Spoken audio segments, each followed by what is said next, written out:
तो बहुत बहुत नमस्कार सब बच्चों को। क्या आप लोगों को मेरी आवाज आ रही है? ऑडियो और वीडियो क्या दोनों करेक्ट हैं? एक बार यस और नो बोल देंगे। नमस्कार जी, नमस्कार, राधे राधे। यस यस, ठीक है। थोड़ा सा मैं लेट हो गया, और अगर लेट होने की रियलिटी बताऊं तो बड़ी अजीब सी रियलिटी है। जानना चाहोगे आप लोग मैं लेट क्यों हुआ हूं? जानना चाहते हो आप लोग कि भाई आज आदमी लेट क्यों हो गया, है ना? मेरे माइंड में था कि 7 बजे क्लास है, लेकिन आज सैटरडे है, क्लास लगी हुई थी 5 बजे। तो मुझे सडनली याद आया कि आज तो क्लास 5 बजे है। तो मैं भाग कर आया और क्लास मैंने स्टार्ट करी। भूल ही गया था मैं कि क्लास लगी हुई है। ठीक है।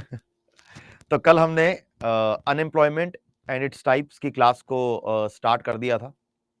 आज हम इस चैप्टर को खत्म करेंगे। कल हमने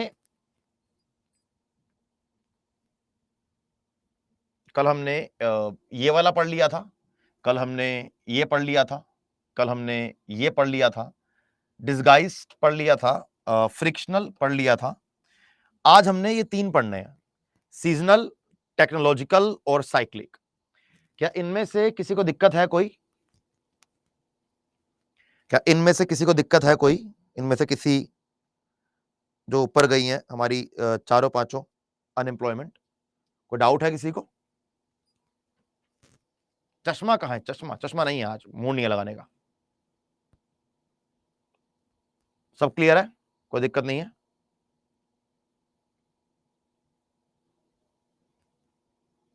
ठीक है, डन। अब जो लोग कल क्लास में नहीं आए थे वो दोबारा देखिए, आपको पता लग जाएगा क्या पढ़ाया था। फिफ्थ को बता दो सर जी एक बार, फिफ्थ को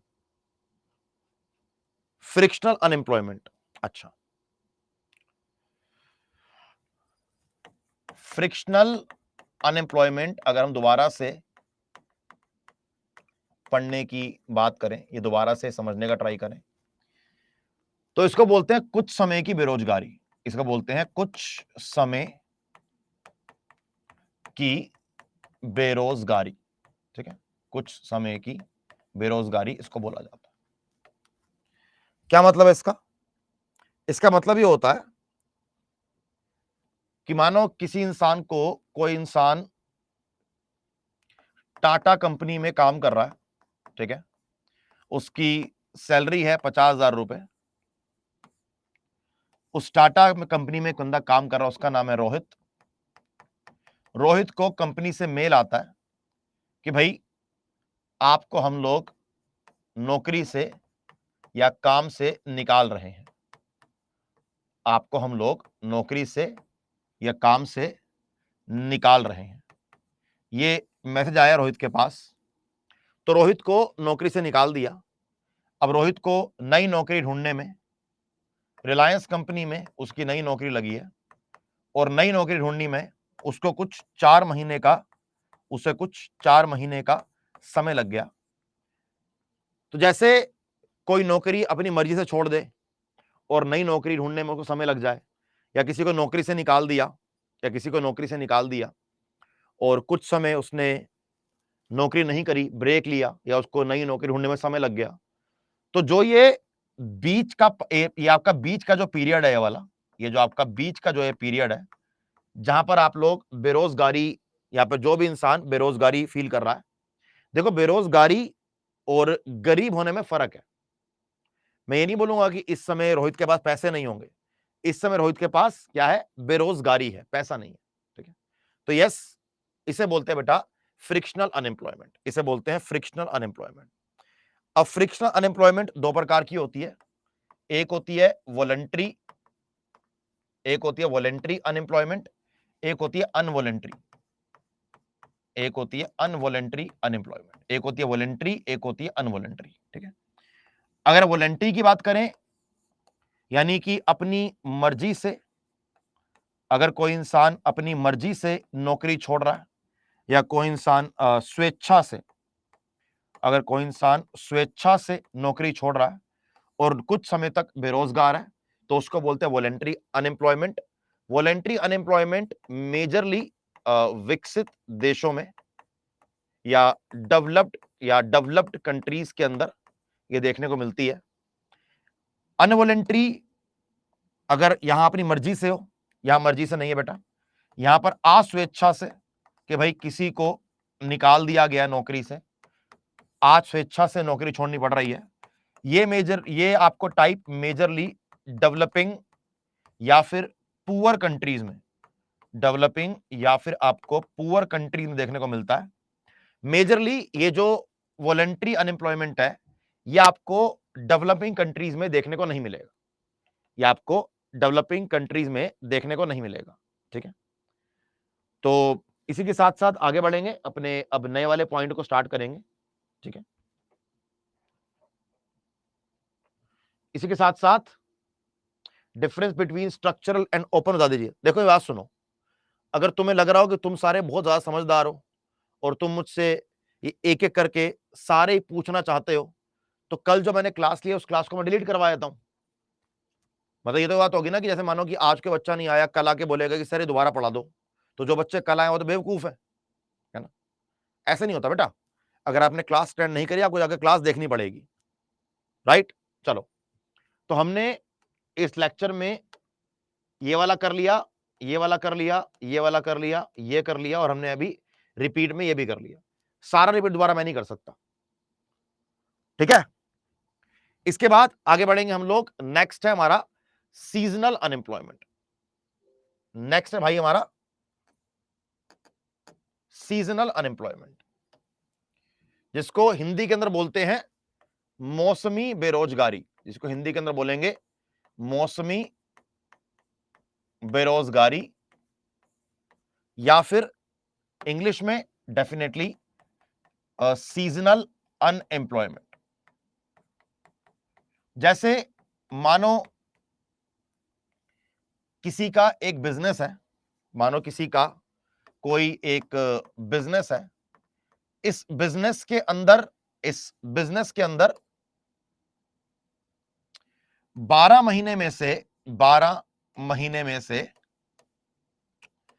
8 महीने, 12 महीने में से 8 महीने तो इसके पास काम है, यानी कि इसका बिजनेस बढ़िया चल रहा है। लेकिन जो बचे हुए 4 महीने हैं, 4 महीने बिजनेस नहीं चलता, काम नहीं है, बिजनेस नहीं चलता, काम नहीं है। ठीक है, मानो कि एक साल में 8 महीने आपका धंधा चल रहा है, आपका बिजनेस चल रहा है, लेकिन हाँ जी बिल्कुल सही बोल रहे हो, आइसक्रीम वाला यहां पर कमेंट बढ़िया रहेगा, आइसक्रीम का अच्छा एग्जांपल है।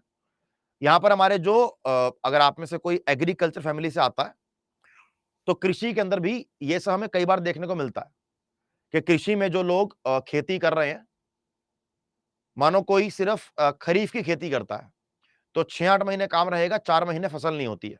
ठीक है, जैसे किसी का एसी का काम है, कोई एसी ठीक करता है बंदा, 5-6 महीने कर रहा है, 5-6 महीने एसी का काम नहीं है। तो ऐसा कोई काम जो आप साल के कर रहे हो परमानेंट, लेकिन साल के कुछ समय आपके पास काम नहीं है, तो उस केस को बोलते हैं मौसमी बेरोजगारी, उसे बोलते हैं मौसमी बेरोजगारी। अच्छा, मौसमी बेरोजगारी का मतलब यह नहीं है कि कोई इंसान 4 महीने गरीब है, मुद्दा यह है कि 4 महीने उसका काम नहीं चल रहा, 4 महीने पैसा नहीं कमा रहा। हो सकता है कि उसने 8 महीने इतना कमा लिया हो कि उसे दिक्कत ही नहीं है कोई, ऐसा हो सकता है। दूसरी फसल उगा लेते हैं, मैं मना नहीं कर रहा हूं कि नहीं उगाते हैं, लेकिन कुछ लोग नहीं भी उगाते हैं, कुछ लोग नहीं भी उगाते हैं। वो सॉल्यूशन है कि 4 महीने दूसरी फसल उगा लो या आप गाय का दूध निकाल लो। हर कोई अलग अलग तरीके से चूज करता है, हर कोई अलग अलग तरीके चूज करता है ना, लेकिन हर कोई नहीं करता। जिसके पास पैसे लिमिटेड हैं, जिसके पास पैसे ही लिमिटेड हैं, वो कैसे करेगा, वो नहीं कर पाता ना। फिर यही कहना चाह रहा हूं आपको मैं, कर पाएगा तो वो सीजनल अनएम्प्लॉयमेंट का सॉल्यूशन ढूंढ रहे हैं। अगर कर पा रहा है तो वो सीजनल अनएम्प्लॉयमेंट का सॉल्यूशन ढूंढ लिया उन लोगों ने। समझे, ये मुद्दा है सारा का सारा। बात समझ आ गई क्या कहना चाह रहा हूं? Very good. तो यस, ये हमारा रहेगा सीजनल अनएम्प्लॉयमेंट। जरा इसके बारे में थोड़ा सा पढ़ लेते हैं एक बार, क्या कह रही है। Let's read about this. Seasonal unemployment occurs when people are unemployed at particular times of the year, कि साल के कुछ समय वो बेरोजगार है, ठीक है, उस समय लेबर की डिमांड कम हो जाती है, उस समय लेबर की डिमांड, लोगों की डिमांड कम होती है। तो seasonal unemployment refers to a temporary window of time where the number of available employment opportunities decreases, ठीक है।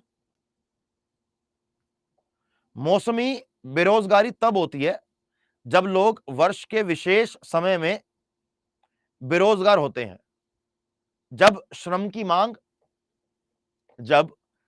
की मांग सामान्य से कम होती है।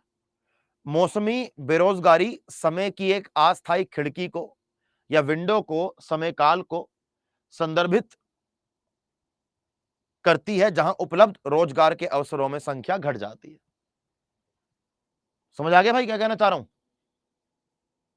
बोलो, समझ आ गया कि सीजनल अनएम्प्लॉयमेंट क्या होती है? नहीं समझ आया? बोलिए बोलिए, यस और नो? डन, बहुत अच्छे, वेरी गुड। इसके बाद नेक्स्ट है हमारी साइक्लिक अनएम्प्लॉयमेंट। इसको समझना थोड़ा सा मुश्किल है, तो जरा आराम से और इज्जत से इसको समझने का ट्राई करेंगे। एक होती है इकोनॉमिक साइकिल, एक होती है इकोनॉमिक साइकिल।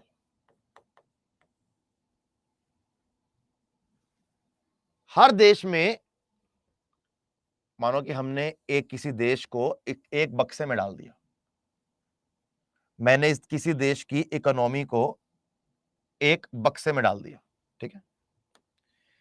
ये जो मैंने बीच की लाइन खींची है, ये बीच की जो लाइन है, ये आपका एक एवरेज लेवल की आपकी इकोनॉमी दर्शाती है। ये एवरेज इकोनॉमी लेवल है।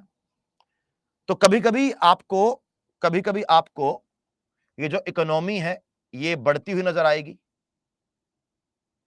कभी कभी आपको इकोनॉमी घटती हुई नजर आएगी, फिर दोबारा से इकोनॉमी बढ़ेगी, दोबारा से इकोनॉमी घटेगी, ठीक है। हमारी लाइफ भी कुछ ऐसी ही है, हमारी लाइफ भी कुछ ऐसी ही है कि कभी खुशी है तो कभी गम है तो फिर से खुशी। अगर आपने कभी भी लाइफ में नोटिस किया हो तो इस लाइफ में कभी भी कुछ परमानेंट नहीं होता, लाइफ में कभी भी कुछ परमानेंट नहीं होता। या तो सब कुछ बढ़िया चल रहा होगा, थोड़ा खराब हो जाएगा, फिर ठीक हो जाएगा, फिर अच्छा हो जाएगा, मतलब फिर खराब हो जाएगा, फिर ठीक हो जाएगा, ठीक है। लेकिन एक टाइम के बाद जो देखा गया है, सब कुछ अपने लेवल पर ठीक हो ही जाता है। किसी का बहुत ही बढ़िया हो जाता है, किसी का बढ़िया हो जाता है, किसी का ठीक हो जाता है। जैसे एक समय था, मुझे याद है मेरी लाइफ में, तो थी कुछ चीजें अजीब सी। अब जिस फैमिली से मैं आता हूं, पापा का बिजनेस है, तो मैंने कभी फाइनेंशियल स्ट्रगल नहीं देखी कि मुझे कोई ऐसा लगता हो कि मुझे पैसों की बहुत कमी हो रही है। ऐसा नहीं है कि उन्होंने मुझे पैसे लौटा दिए मेरे ऊपर, लेकिन जरूरतें मेरी पूरी होती गई। पैसे तो वो आज ही मुझे 500 रुपए देने में कंजूसी करते हैं। सब पापा एक जैसे होते हैं, उनसे पैसे मांग लो मुंह बन जाता है उनका कि पैसे क्यों मांग रहा है। मेरे पापा भी ऐसे ही हैं। हाँ, लेकिन भगवान की दया है कि कभी कभी ऐसे फाइनेंसेस को लेकर दिक्कत हुई नहीं, जरूरतें पूरी होती गई। लेकिन एक मेंटल स्ट्रगल, करियर को लेकर स्ट्रगल, एग्जाम को लेकर स्ट्रगल, या और भी कुछ लाइफ में दिक्कतें सब लोग फील करते हैं। अभी लाइफ में सब कुछ बढ़िया चल रहा है, अभी 1 महीने पहले कुछ दिक्कत हो गई थी, 5-6 दिन परेशान था, फिर ठीक हो गया सब कुछ। तो ये लाइफ यही है, लाइफ का नाम ही यही है, कभी सुख, कभी दुख, कभी उतार, कभी चढ़ाव, ठीक है। सेम इसी प्रकार आपको इकोनॉमी में देखने को मिलता है। जब इकोनॉमी की जब ये साइकिल ऊपर की तरफ बढ़ रही है, हम लोग बोलते हैं कि इकोनॉमी ग्रो कर रही है, इकोनॉमी ग्रो कर रही है, ठीक है। अपरंपार खुशी का भी एक लेवल होता है, लेवल। ये इसका खुशी का टॉप स्टेज है। यहां से फिर ये नीचे की तरफ गिरनी चालू करेगी, जिसे बोलते हैं हम लोग डाउनफॉल, जिसे बोलते हैं हम लोग डाउनफॉल। कुछ लोग इसको बोलते हैं रिसेशन, कुछ लोग इसे बोलते हैं रिसेशन। अगर रिसेशन लगातार गिरता जाएगा नीचे, तो फिर वो ऐसी स्टेज बन जाती है जहां पर इकोनॉमी को आगे बढ़ा पाना बड़ा मुश्किल होता है। इसे बोलते हैं डिप्रेशन, इसे बोलते हैं डिप्रेशन। अब इकोनॉमी या जिंदगी में दुख जितने मर्जी आए, कभी ना कभी तो ऐसा होगा, कभी ना कभी तो ऐसा होगा कि जिंदगी में उसका अंत होना ही होना है। फिर दोबारा से वो खुशियां चालू होंगी, यानी कि इकोनॉमी रिकवर कर रही है, यानी कि इकोनॉमी रिकवर कर रही है। रिकवर करते करते करते करते एवरेज को क्रॉस करेगी, दोबारा से इकोनॉमी ग्रो करना चालू करेगी। फिर एक लिमिट के बाद जाके दोबारा से आपको इकोनॉमी के अंदर डाउनफॉल दिखेगा, जिसको हम लोग रिसेशन का नाम देंगे, या जिसको हम लोग हिंदी में मंदी का नाम देते हैं। ये तीनों अलग अलग चीजें हैं, मतलब है चीज है कि नाम अलग अलग है, ठीक है। ये होता है ना इकोनॉमी, यही होती है। कह रहे सर पता नहीं दुख का अंत कब होता है। होता है, होता है, होता है। तुम अगर लगातार किसी एक चीज को पाने के लिए मेहनत करते रहोगे, तो कभी ना कभी प्रॉब्लम्स सॉल्व हो जाएंगी। हाँ, ऐसा है कि जो आप चाहोगे वो नहीं होगा, लेकिन कभी भी कभी ना कोई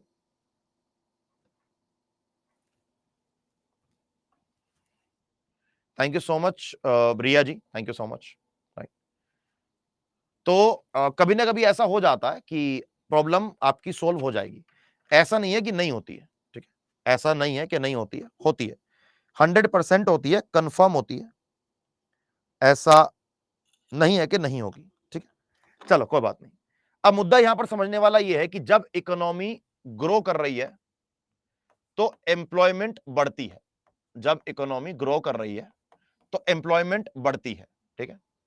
जब इकोनॉमी का डाउनफॉल है या इकोनॉमी के अंदर डिप्रेशन है, दोनों ही केस में, दोनों ही केस में एम्प्लॉयमेंट लेवल कम होता है। दोनों ही केस में जो एम्प्लॉयमेंट लेवल है वो गिर जाएगा।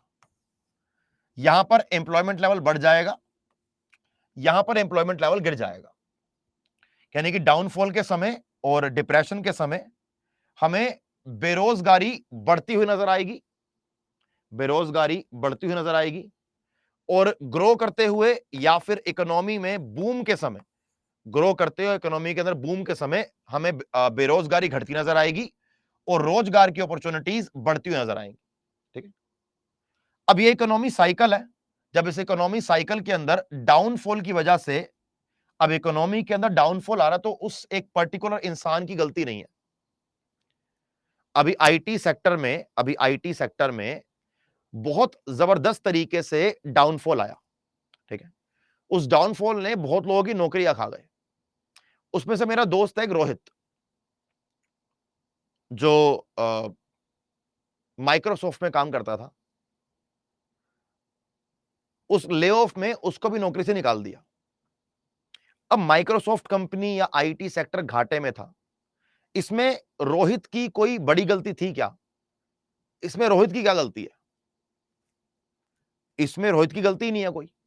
लेकिन रोहित को, इसमें रोहित को लेकिन ये जो डाउनफॉल आया इकोनॉमी का, उसको सामना करना पड़ा, उसको सामना करना पड़ा। तो जब ये डाउनफॉल की वजह से या रिसेशन, डिप्रेशन, मंदी की वजह से अगर किसी को बेरोजगारी का सामना करना पड़ रहा है, तो उसको बोलते हैं साइक्लिक अनएम्प्लॉयमेंट या चक्रवती बेरोजगारी। क्या बोलेंगे? साइक्लिक अनएम्प्लॉयमेंट या चक्रवतीय बेरोजगारी। बोलो, मजा आ रहा है क्या कहना चाह रहा हूं, या बात समझ नहीं आ रही है? देखो, ये बनता है आपका बिजनेस साइकिल, या आपका बनेगा बिजनेस साइकिल, जो मैंने समझाया आपको अभी। जब इकोनॉमी एक्सपैंड कर रही है या इकोनॉमी आपकी ग्रो कर रही है, तो ग्रो के केस में आपका जो रोजगार की अपॉर्चुनिटीज हैं वो इंक्रीज करेगा।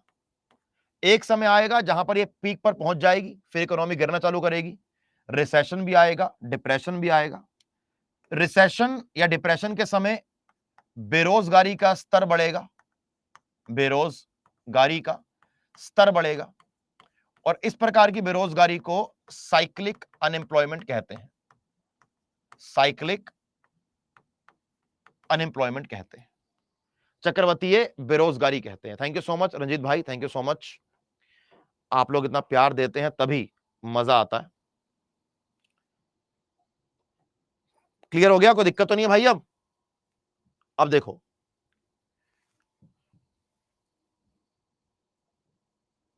साइक्लिक अनएम्प्लॉयमेंट जरा पढ़ लें कि इसके अंदर भी क्या लिखा हुआ है, जरूरी है पढ़ना ये भी।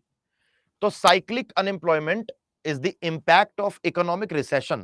देखो, इंपैक्ट ऑफ इकोनॉमिक रिसेशन यानी कि मंदी की वजह से या डिप्रेशन या रिसेशन की वजह से अगर कोई बेरोजगार हो रहा है तो उसको बोलेंगे साइक्लिक अनएम्प्लॉयमेंट, उसे बोलेंगे साइक्लिक अनएम्प्लॉयमेंट। ठीक है, बात समझ आ गई क्या कहना चाह रहा हूं? आगे हमारा next technological unemployment. Technological unemployment, आप लोगों ने अभी बहुत सारी नई नई टेक्नोलॉजी का नाम सुना होगा। आई एम श्योर कि पढ़े लिखे लोग हो, ऐसा मुझे लगता है। जैसे आपने अभी बहुत सारी नाम सुना होगा टेक्नोलॉजी का। जैसे आपने अभी चैट जीपीटी का नाम सुना होगा, आपने अभी IoT का नाम सुना होगा, आपने AI का नाम सुना होगा, आपने AI का नाम सुना होगा। और बताओ, आपने रोबोटिक्स का नाम सुना होगा, आपने डिजिटल मार्केटिंग का आपने डिजिटल मार्केटिंग का नाम सुना होगा। IoT की फुल फॉर्म होती है इंटरनेट ऑफ थिंग्स। क्या होती है बेटा? Internet of things. AI होता है आर्टिफिशियल इंटेलिजेंस। क्या होता है? Artificial intelligence. एक होती है ML, ये होती है मशीन लर्निंग। एक होती है ML, ये होती है मशीन लर्निंग। आपके SSC के एग्जाम में ये वाली फुल फॉर्म भी कभी कभी आ जाती है। आपके SSC के एग्जाम में ये वाली कभी कभी फुल फॉर्म भी आ जाती है। हाँ जी बेटा, ई कॉमर्स बोल लो, एम कॉमर्स बोल लो, जो मर्जी बोल लो। ठीक है, अब यहां पर क्या होता है कि हमारे जो ये सारे टेक्नोलॉजी है, तो टेक्नोलॉजी से दो चीज देखी गई हैं। टेक्नोलॉजी से दो चीजों का देखा गया। टेक्नोलॉजी से डेवलपमेंट की स्पीड बढ़ जाती है, टेक्नोलॉजी से डेवलपमेंट की स्पीड बढ़ जाती है, परंतु टेक्नोलॉजी से इनइक्वालिटी भी बढ़ती है, टेक्नोलॉजी से इनइक्वालिटी भी इंक्रीज करती है। जो लोग शहर में रहते हैं, जो लोग शहर में रहते हैं, जो लोग बड़े बड़े कॉलेजेस के अंदर पढ़ते हैं, वो लोग तो नई टेक्नोलॉजी से कोप अप कर लेते हैं, या वो लोग तो नई टेक्नोलॉजी को समझकर उसको अपने डेली लाइफ में ले आते हैं, सीख भी लेते हैं, काम भी कर लेते हैं। लेकिन वहीं जो लोग गांव में रहते हैं, Tier 3 Tier 2 सिटी में रहते हैं, राजस्थान के दूर कहीं जिले में रहते हैं, यूपी के, बिहार के, छत्तीसगढ़ के, झारखंड के, MP के, वेस्ट बंगाल के, छोटे छोटे जिले में रहते हैं, हिमाचल प्रदेश में कहीं पहाड़ों पर रहते हैं, वो लोग इस टेक्नोलॉजी को नहीं सीख पाते। और जब वो इस टेक्नोलॉजी को नहीं सीख पाते हैं तो जो इस टेक्नोलॉजी से फायदा उठाने के चांस होते हैं वो फायदा नहीं उठा पाते हैं, राइट? तो अगर कोई नई टेक्नोलॉजी नहीं सीख पा रहा तो डेफिनेटली जो टेक्नोलॉजी सीख पा रहा है कहीं ना कहीं उसको नौकरी मिलने के चांसेस ज्यादा हैं, जो नहीं सीख पा रहा कहीं ना कहीं उसको नौकरी मिलने के चांसेस कम है।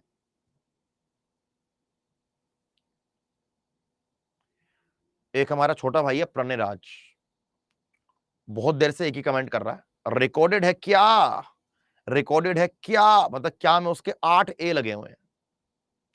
नहीं है रिकॉर्डेड, खड़ा हूं सामने, बोल रहा हूं, आज मैंने यही टी-शर्ट यही घड़ी पहनी हुई है। और अगर रिकॉर्डेड है भी सही तो तूने क्या करना है? जो पढ़ रहा हूं पढ़ा ले, ऐसा निकलेगा एग्जाम? ये है तुम्हारा लाइफ को लेके एटीट्यूड है? कि बेमतलब की बातें, बड़े हो रहे हो, बड़े होने वाली हरकतें भी करो। एक बड़े भाई की तरह आपको समझा रहा हूं, बहुत क्रूशियल टाइम है ये वाला। अगर 2-3 साल में एक नौकरी नहीं पकड़ी तो लाइफ में डिसअपॉइंटमेंट के चांटे पड़ेंगे ना, उसको तुम समझ नहीं सकते हो। अभी आप में से अगर किसी ने पहले एग्जाम दिया है तो उसको पता होगा कि फेल होने का मतलब क्या होता है। और तुम अकेले फेल नहीं होते हो, तुम्हारे पेरेंट्स भी फेल होंगे। अगर तुम्हारा बड़ा भाई, तुम्हारी बहन तुम्हें पीछे से सपोर्ट कर रही है, समझे, वो भी फेल होगा। कोई टीचर पढ़ा रहा है, वो भी फेल होगा। अकेले तुम नहीं हो जो फेल होगे। तो मेहनत करो, भगवान ने मौका दिया है, माँ बाप रेडी हैं पढ़ाने के लिए, पढ़ लो। बाकी आपकी मर्जी है, मेरा तो चल रहा है, अपना देखो। ठीक है। तो कभी कभी क्या देखा गया है कि इन टेक्नोलॉजी के आने से एक वर्ग बेरोजगार हो गया। कोई एग्जांपल देना चाहेगा? कोई एग्जांपल देना चाहेगा कि आपने अपने आसपास ऐसा कुछ देखा हो कि टेक्नोलॉजी से आने के किसी की नौकरी चली गई हो? मैंने बहुत देखा है, बहुत देखा है मैंने। हमारे घर के पास एक बहुत बड़ी एक स्टोर है जहां पर पहले 50 से 60 लोग काम किया करते थे। अब वहां जाते हैं अगर हम, तो वहां सिर्फ 10 से 12 लोग रह गए हैं। तो मैंने वहां के ओनर से पूछा कि क्या हो रहा है, ये लोग क्यों निकाल दिया आपने? नोन है हमारे वो। तो ना, लोगों की जरूरत ही नहीं है। कह रहे मैंने यहां पर कंप्यूटर स्क्रीन लगा दी है, आप कंप्यूटर स्क्रीन में जाकर क्लिक करो, आपको ये चाहिए, अपने आप आ जाएगा। वो हमारे उस पे आ जाएगा, हम जाके एक बंदा जाएगा सामान निकाल के ले आएगा। कह रहे जरूरत ही नहीं है। क्या बोला? जरूरत ही नहीं है। वेरी गुड, वेरी गुड पायल। मेट्रो टिकट में जहां पर हर स्टेशन पे दिल्ली में 15 से 20 लोग काम करते थे, अब मेट्रो की टिकट आपको मिलती नहीं है। वो जो गोल कोना मिलता था, मिलती ही नहीं है। मशीन लग गई है, जाओ खटखट खटखट करो, पैसा निकालो, खत्म। बैंक में लोग काम किया करते थे, हम जाकर कैश जमा कराते थे कैशियर को, कैशियर की नौकरी खत्म। हम जाते थे बैंक में पासबुक भरवाने के लिए। मुझे नहीं याद, मैं पिछले 5 साल से बैंक में गया हूं, काम ही नहीं है। सारा काम एक फोन से हो रहा है। ठीक है, ठीक बोल रहा है बच्चा कि ऑनलाइन क्लासेस से ऑफलाइन क्लासेस पे फर्क पड़ा। बहुत सारे बच्चों की आसानी हो गई। जो लोग ऑफलाइन के महंगे पैसे नहीं दे सकते, वो ऑनलाइन क्लासेस अटेंड कर रहे हैं। और मुझसे को पर्सनली पूछे, मैं ऑनलाइन को ज्यादा सपोर्ट करता हूं, बट डिपेंड करता है कौन से एग्जाम के लिए। जैसे आपका एसएससी हुआ, रेलवे हुआ है, तो समय कम होता है, पूरा दिन वेस्ट नहीं करते जाकर। और ऑनलाइन क्लास में टीचर आपको पूरे 1 घंटे पढ़ाएगा ही। मैंने पढ़ाया ऑफलाइन, ऑफलाइन में 1 घंटे में तो 1 घंटे में से 20 मिनट सिर्फ बातें होती हैं, कोई नहीं होता। ठीक है, जैसे हमारा आज ये लेक्चर खत्म हो गया तो हम बातें कर रहे हैं, अदरवाइज हम कहां बातें करते हैं? लास्ट था हमारा, ये खत्म हो गया हमारा, तो हम 2-4 बातें कर रहे हैं, गप्पे मार रहे हैं। नहीं तो अगर मैं कल जो क्लास ली थी, कहां उसके अंदर बातें करी थी हमने, है ना? तो ऑनलाइन मेरे अकॉर्डिंग ऑनलाइन बेस्ट है।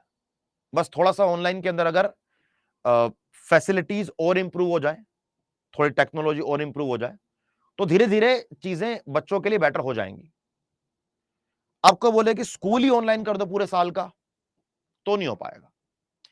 जो बच्चा ग्रेजुएशन के बाद या ग्रेजुएशन करते हुए कॉम्पिटेटिव एग्जाम की तैयारी कर रहे हैं, कोई और एग्जाम की तैयारी कर रहे हैं, तो उनके लिए डेफिनेटली ये बोलूंगा कि हाँ यार, आपको ऑनलाइन लो, बेस्ट है। अब जो कोर्स 1 साल का है, 1.5 साल का है, एक फैकल्टी से पर्सनल इंटरेक्शन चाहिए, तो मैं नहीं कहूंगा कि ऑफलाइन अच्छा नहीं है, ऑफलाइन भी अच्छा है। सर फिर तो टेक्नोलॉजी बहुत सारी जॉब खत्म कर देगी। करेगी, बिल्कुल कर रही है, कर भी रही है, आगे करेगी भी सही। यूपीएससी के लिए, यूपीएससी के लिए अगर तुम ऑफलाइन अफोर्ड कर सकते हो, क्योंकि ऑफलाइन इस समय 1.5 लाख, 2 लाख की फीस है। अगर तुम ये अफोर्ड कर, जो हर कोई भारत में नहीं कर सकता, मुझे लगता है भारत में 10-15% लोग ही अफोर्ड कर सकते होंगे। अगर अफोर्ड कर सकते हो तो आप ऑफलाइन चले जाओ। अगर अफोर्ड नहीं कर सकते तो यूपीएससी के लिए बहुत अच्छे अच्छे ऑप्शन हैं इस समय हमारे एडटेक में, जो कंपनीज प्रोवाइड कर रही हैं। हमारे यहाँ भी है, बाकी और भी करती हैं, जहां ठीक लगे वो करो। ठीक है, हाँ, मतलब ऑफलाइन में मिलेगा वो आपको कोर्स 1.5 लाख, पौने 2 लाख का। ऑनलाइन में अच्छा कोर्स मिल जाता है 10-15 हजार, 20,000 का। 4.5 लाख हो गया दृष्टि आईएएस का। नो आइडिया, मुझे नहीं पता कितना है। चलो, इसके बाद 2-4 क्वेश्चन जरा कर लेते हैं। इनमें से किस प्रकार की बेरोजगारी भारत के अंदर पाई जाती है? इनमें से किस प्रकार की बेरोजगारी भारत के अंदर पाई जाती है बेटा, यह क्वेश्चन है।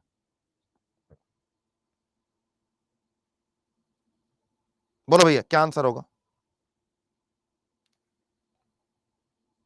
Right answer is very good. Bharat में स्ट्रक्चरल पाई जाती है, भारत में सीजनल पाई जाती है, डिस्गाइज्ड भी पाई जाती है। तो right answer is 4 is the correct. Right answer is 4 is the correct.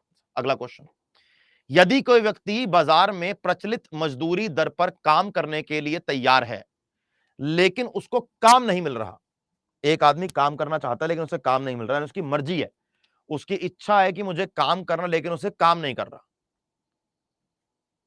वो कह रहा है कि उसकी इच्छा है लेकिन वो काम नहीं कर रहा। तो इनमें से क्या आंसर होगा? इनमें से आंसर होगा इनवॉलेंटरी अनएम्प्लॉयमेंट। अपनी उसको चाहता है करना, उसकी इच्छा है लेकिन काम नहीं मिल रहा, involuntary unemployment. Second, third, what type of unemployment found in developed country? Developed country में, विकसित देशों में किस प्रकार की बेरोजगारी पाई जाती है? विकसित देशों में किस प्रकार की बेरोजगारी पाई जाती है? बस इतना सा ही क्वेश्चन है, आंसर दो। Very good. डेवलप्ड कंट्रीज में या विकसित देशों में वॉलंटरी अनएम्प्लॉयमेंट पाई जाती है। Very good. अगला क्वेश्चन, अब भारत के एग्रीकल्चर क्षेत्र में किस प्रकार की बेरोजगारी पाई जाती है? अब एग्रीकल्चर में भारत के किस प्रकार की, very good, right answer is disguised unemployment या प्रच्छन्न बेरोजगारी पाई जाती है। अब आता है एग्जाम में क्वेश्चन कि भारत में कौन सी मिनिस्ट्री के द्वारा या कौन सी संस्था के द्वारा अनएम्प्लॉयमेंट को या बेरोजगारी का मेजरमेंट किया जाता है? तो ये आपके सामने आंसर लिखा है मेरे भाई कि एनएसएसओ के द्वारा, नेशनल सैंपल सर्वे ऑफिस के द्वारा भारत में अनएम्प्लॉयमेंट का मेजरमेंट या डेटा निकाला जाता है। अब आता है कि एनएसएसओ, एनएसओ या सीएसओ कौन सी मिनिस्ट्री के अंदर आता है? तो ministry of statistics and programme implementation के अंदर, एमओएसपीआई के अंदर ये आता है। एमओएसपीआई के अंदर ये आता है। बात समझ आई? ध्यान रखना इसको। इसी के साथ साथ हमारा आज का ये लेक्चर यहीं पे खत्म होता है। आई होप कि आपको लेक्चर्स पढ़ के सब कुछ समझ के मजा आया होगा और जो बेसिक हमने बातें करी आपको अच्छी लगी होंगी। एक ही चीज एंड में कहना चाहता हूं, कुछ समय है हमारे पास, कि जो लोग तैयारी कर रहे हैं, जो लोग तैयारी कर रहे हैं, आप लोगों के पास एक अपॉर्चुनिटी है। जैसे अगर आप में से कोई बच्चा अभी 22 से 27-28 साल की एज में है, तो this is the best time कि आप लाइफ में कुछ अचीव कर लो। 1 साल ले लो, 2 साल ले लो, प्रणय कोई बात नहीं भाई, छोटा भाई अपने यार, तो हो जाता है। 1 साल ले लो, 2 साल, लेकिन ट्राई करो कि 2 साल के अंदर अंदर एक सरकारी नौकरी पालो। एसएससी ले लो, रेलवे ले लो, DSSB ले लो, अपने कोई स्टेट की ले लो, लेकिन एक जगह कहीं पर जाकर टिक जाओ। मुझसे एक बच्चे ने पूछा कि सर मैं सीजीएल की तैयारी कर रहा हूं, क्या मुझे एमटीएस की तैयारी करनी चाहिए? कह रहा मुझे बहुत सारे टीचर ने बोला कि मत कर। मैं नहीं मानता ये बात कि नहीं करनी चाहिए, मैं नहीं मानता ये बात। हो सकता है कि आप में से बहुत बच्चों के मन में क्वेश्चन आता होगा कि सर मैं एसएससी सीपीओ की तैयारी कर रहा हूं, तो क्या मेरे को जीडी की तैयारी करनी चाहिए? क्या मुझे एमटीएस सीएचएसएल की तैयारी करनी चाहिए? बिल्कुल करनी चाहिए, क्यों नहीं करनी चाहिए? मानो कि किसी बच्चे ने ग्रेजुएशन करी, एक बात समझाऊंगा, सुनकर जाना, ठीक है? मानो किसी बच्चे ने ग्रेजुएशन कंप्लीट करी अपनी, ठीक है? ग्रेजुएशन कंप्लीट करके क्या लगता है आपको एक नॉर्मल सिटी में कितने की नौकरी लगती है? एक नॉर्मल सिटी में कितने की नौकरी लगती है, ये बताओ मुझे। मानो कि आज कोई फ्रेशर है, कितने की लगेगी नौकरी? 15,000, 20,000, 22,000। जेनपैक्ट बहुत बड़ी कंपनी है, अरबों खरबों की कंपनी है, 12,000 रुपए देते हैं, 12,000 रुपए फ्रेशर को, और इंटरव्यू ऐसे लेते हैं 4-4 राउंड के, पता नहीं क्या करोड़ों रुपए दे रहे हैं। वहीं अगर कोई बच्चा ग्रेजुएशन पास करके एमटीएस का एग्जाम निकाल दे तो 22-23,000 सैलरी वो कमा लेगा इन हैंड अपने हाथ में। ठीक है, दो फायदे हुए, एक सरकारी नौकरी लग गई, पहली बात। दूसरा, सरकारी नौकरी के एग्जाम को निकालने का कॉन्फिडेंस मन में आ गया। सरकारी नौकरी को निकालने का कॉन्फिडेंस मन में आ गया कि मैं एक सरकारी नौकरी निकाल सकता हूं। अब जहां पर सरकारी नौकरी एमटीएस निकाल के जाओगे, वहां पर आपको वो लोग मिलेंगे जो सीएचएसएल पास करके आए हैं, जो सीजीएल पास करके आए हैं। तो आपको सीखने की अपॉर्चुनिटी मिलेगी, आपको अच्छे उन लोगों से मिलने की अपॉर्चुनिटी मिलेगी जो आप करना चाह रहे हो। आपको वो गाइड भी कर सकते हैं, आपको पढ़ा भी सकते हैं, क्या पता कोई कुछ हेल्प भी कर दे। मानो कि आपने 21 साल की एज में एमटीएस निकाल दिया, लगे रहो 4 साल, निकाल देना सीजीएल, 3 साल में निकाल देना सीजीएल। तो जो भी आपकी क्वालिफिकेशन है उसके अकॉर्डिंग 2024 में कोई भी एग्जाम आता है, दो उसको। ये मत सोचो कि मैं नहीं दूंगा, दो उसको, और इतनी जोर से दो कि एग्जाम निकल जाए, इतनी जोर से दो कि एग्जाम निकल जाए। बात समझ आई? ठीक है, तो इसी के साथ साथ हां, हम फ्रिक्शनल अनएम्प्लॉयमेंट को बेटा शॉर्ट टर्म अनएम्प्लॉयमेंट बोल सकते हैं। इसी के साथ साथ आज की क्लास को एंड करेंगे। All the very best to all of you. जय हिंद, बाय बाय। चलिए।